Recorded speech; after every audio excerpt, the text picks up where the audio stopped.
ஊழல் வழக்கில் தண்டிக்கப்பட்டவங்க தான் அதிமுக. நீங்க கூட்டணியில் இல்லாத சமயத்துல அவங்க மேல எத்தனை குற்றச்சாட்டுகள் சொன்னீங்க? இப்போ உங்க வாஷிங் மிஷின்ல அவங்கள எல்லாம் வெளுத்துட்டீங்களா? இதுதான் என்னுடைய கேள்வி.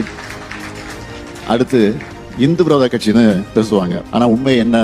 நாங்க ஆட்சி அமைச்சு 1730 நாட்கள்ல 4000 கோயில்களுக்கு குடமுழுக்கு பண்ணியிருக்கிறோம். உண்மையான பக்தர்கள் மகிழ்ச்சி அடைகிறாங்க.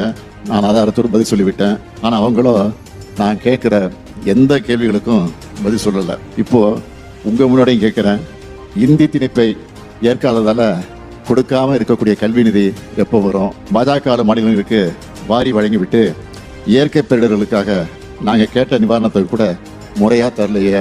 ஏன்? கோவை மற்றும் மதுரை மெட்ரோ திட்டங்களுக்கு எப்போ அனுமதி வரும்? கீழடி அறிக்கை எப்போ வெளியே வரும்? இப்படி ஏராளமான கேள்விகள் இருக்கு. இது எதுக்குமே அவங்க கிட்ட இருந்து பதில் வராது. என்டிஏங்கிற பேர்ல தமிழ்நாட்டில் பாஜக உருவாக்கி இருக்கக்கூடிய கூட்டணிக்கு